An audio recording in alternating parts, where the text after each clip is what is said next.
So now I have all of these wonderful notes and concepts that I took yesterday, and I'm gonna filter them in my mind, let them just kind of spin around inside of my mind.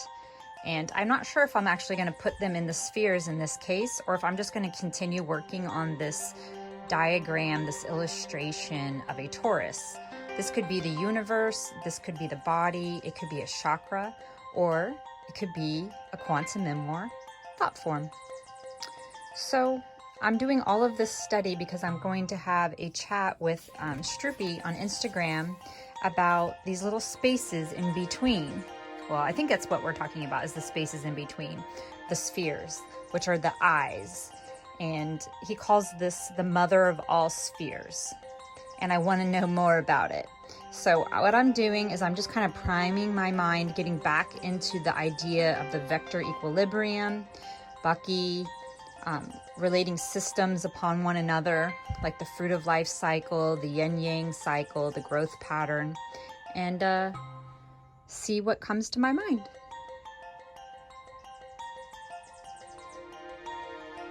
I just want to just go down into that black hole, and I wonder, what's on the other side of the black hole? Maybe it's not black. So usually when I write things down here, I don't erase them. When they're going in my thought form, they're there.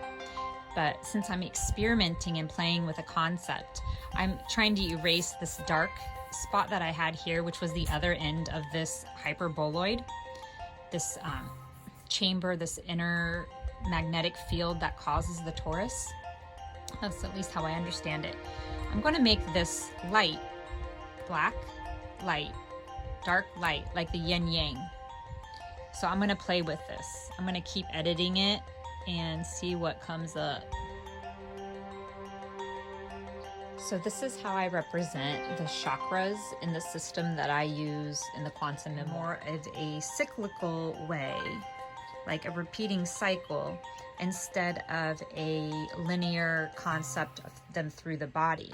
But what I'm kind of seeing is this idea that Carrie had, that this is the Galileo thermometer thing, and that there's this tube of fluid, and that these little things float up and down. They rise and they fall in here depending on, I'm imagining measure or karma.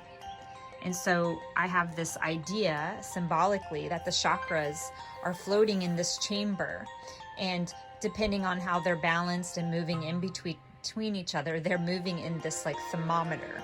So that's kind of a visual I have. I'm just going to somehow learn a little bit more about it and see if I can incorporate it in this nucleus. Like this is the nucleus, so this is like the atom. This is the universe. I'm going to see what other kind of symbolism of systems that I can put in here that I don't usually work with. That's it. This page is done. I have figured out my spin. Instead of counterclockwise like I do with everything, I'm going to use the fruit of life and go clockwise, which just means it's counterclockwise on the opposite side. They're the same thing, but I'm going to focus on doing something clockwise. Maybe my whole next book, because this book is over. Maybe I'll go clockwise in my next book and see if that changes anything. Like my direction, to move out instead of up.